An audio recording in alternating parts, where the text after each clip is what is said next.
It's you against the world, better figure out fast who the hell you could trust if you wanna make it past all the fakes and the lust. Better figure out fast. Nah, this ain't what you want, you don't want it that bad. Can you give up all your stuff? Pay attention to the facts and forget the media. Figure out your own path. Shout out kila Josh Hard, Mark Advincula, Salvador Laudiana, Mortel, Reynaldo Lausa, Jason Ponteras, at Andrew Barcelon Kaagiw. Salamat sa inyong suporta mga kaprakti. Rest, figure out what is next and carve up. Sa mga payat, karamihan sa kanila, ang body goal nila ay magkalaman, tumaba, bumigat, lumaki, at ito na nga yung tinatawag na bulking. Upang magawa mo ng tama ang bulking, kailangan mong gawin ang calorie surplus. Ang calorie surplus ay ang pagdagdag ng calories mula sa dating dami ng calories na ipapasok mo dyan sa tiyan mo. Ano ba itong tinatawag na calories? Ang calories ay mula sa mga kinakain at iniinom natin. Ibig sabihin, lahat ng pagkain at inumin ay may taglay na calories. Subalit, lahat ng pagkain at inumin na ito ay magkakaiba ng dami ng calories. Depende ito sa pagkain at inumin. Halimbawa, ang kanin ay mas mataas ang calories nito kesa sa kamote. Pero ang isang maliit na tsokolate ay mas mataas ang calories nito kumpara sa isang tasang kanin. Kaya depende sa pagkain kung gaano karami ang calories. Pero may mga pagkain din na halos 0 calories at inumin na talagang walang calories. Ito ay gaya ng mga gulay na napakaliit lang ng mga calories na taglay. At ang tubig ay wala namang calories na taglay.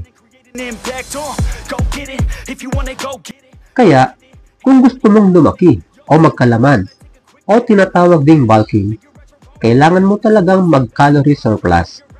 Gaya ng nasabi ko kanina, kailangan mas mataas ang calories na iyong kakainin kesa dati. Ibig sabihin, dagdagan mo ang iyong mga kakainin kesa dati upang madagdagan din ang calories mo. Halimbawa, kung dati ay tig-isang order lang na kanin sa tanghalian at hapunan, sa bulking, maaari mong gawing itong 1/2 kanin o kaya ay 2 order na kanin. Sa ganitong paraan, tataas ang calories na papasok dyan sa iyong katawan. May 2 klase ang bulking, ang lean bulking at dirty bulking. Tandaan nyo mga kaprakti, kapag nagpapabulk kayo o nasa bulking phase kayo, hindi maiiwasang tubuan tayo dito ng taba o body fats kung tawagin. Kaya dito sa lean bulking, ito yung nasa bulking season ka, pero pinipili mo pa rin yung mga kinakain mo. Dahil hindi porket nakabulking ka, ay kung ano-ano na lang ang kakainin mo. Mamaya pag-uusapan pa natin ang bagay na yan, kung saan wala kang pipiliin sa iyong mga kakainin. Kaya tinawag na lean bulking ay gusto natin lumaki, pero hindi masyadong tutubuan ng body fats. Kumbaga, mas lamang yung muscle kesa sa taba na tutubo sa iyong katawan. Kaya kapag pinili mo yung lean bulking, tiyakin mo na karamihan sa mga calories na iyong kakainin ay magmumula sa protina, gaya ng itlog, manok, isda, baka, baboy, at iba pa. Sapagkat alam naman natin na ang protein ay kailangan upang lumaki ang ating muscle. Ako, ang ginagawa ko dito ay 50% protein, 40% carbohydrates, at 10% fats. Ganito ang porsyento ng hatian ng calories na aking kakainin. Dito sa lean bulking, bagamat nasa bulking ka, iwasan mo munang kumain ng mga matataas ang sugar, gaya ng chocolate, candy, cake, dahil sobrang taas ang calories ng mga ito, maging ng pizza, hamburger, spaghetti, at donut, at mga katulad nito ay iwasan din. At dahil ayaw nating tubuan ng malaking porsyento ng taba sa katawan, sa lean bulking konting pagtaas lang ng calories ang inyong gawin. Halimbawa, kung dati ay 3,000 calories ang nakukuha nyo, hindi kayo tumataba at hindi rin kayo pumapayat dyan sa bilang na yan.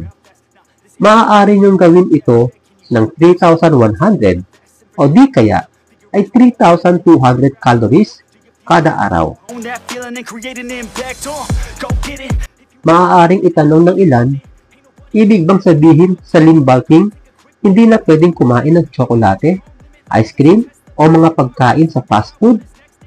Pwede naman, basta tiyakin nyo lang, napasok pa rin ito sa 3,100 o 3,200 calories na ginawa nating halimbawa.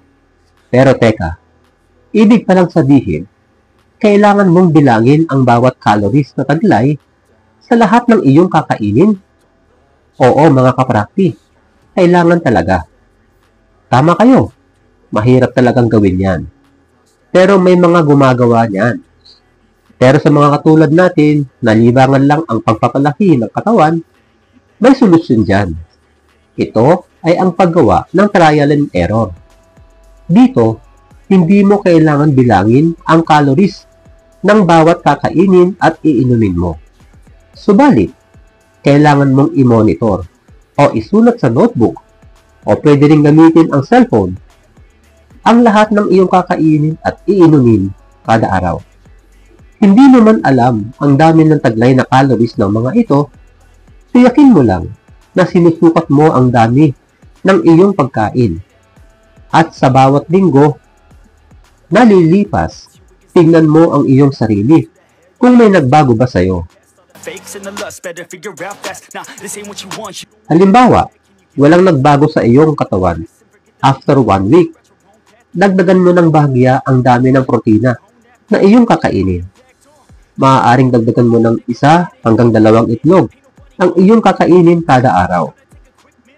Pero kung sakali naman na masyadong mabilis ang paglaki mo dahil sa taba na nakuha mo, bawasan mo naman ng konti ang iyong carbohydrates gaya ng kanin, tinapay, kamote, at iba pa. O di kaya ay bawasan din ang fats gaya ng mani, egg yolk, at iba pa. Hanggang sa makuha mo yung tamang paglaki na gusto mo kung saan mas malaking muscle pero konting body fats lang. Di ba mas madali ito at mas practical kesa sa kukumpitin mo pa bawat pagkain na kakainin mo. Pero dito sa trial and error, mas magiging epektibo ito kung paulit-ulit lang ang mga ulam o pagkain na iyong kakainin kada araw. Halimbawa, sa Lunes, ang almusal mo ay tinapay na maitlog. Tanghalian at hapunan ay tinolang manok at kanin. Sa merienda, maaaring 2 nilatang itlog. Sa Martes at iba pang mga araw, ibang putahe naman upang hindi ka naman manawa sa mga pagkain. Sa ganitong paraan, dagdag bawas na lang ang iyong gagawin. Sa lean bulking, medyo mabusisi ang paraan ng bulking. Pipiliin mo pa rin ang mga pagkain na kakainin mo at susukatin ito upang hindi magkaroon ng mataas na body fats. Pero sa dirty bulking, walang bawal-bawal. Eat all you can kung gusto mo. Ito yung bulking na ginagawa ng ilan na gustong-gustong tumaba agad. Ibig sabihin, ang tsokolate, ice cream, cake, sige lang, kainin mo. Dahil ang mahalaga dito sa dirty bulking ay ang mataas na calories na makuha mo kada araw. Pero ang payo ko sa mga gagawa nito, hinay-hinay lang sa matatamis at matataas na kolesterol. Baka naman magkasakit kayo niyan pag lumabis kayo. Mas mainam din unahing kainin ang mga protina bago ang ibang pagkain upang sakaling mabusog na kayo, at least may nakain na kayong protina, di ba? Sa lean bulking at dirty bulking, wala kayong babaguhin sa inyong workout program.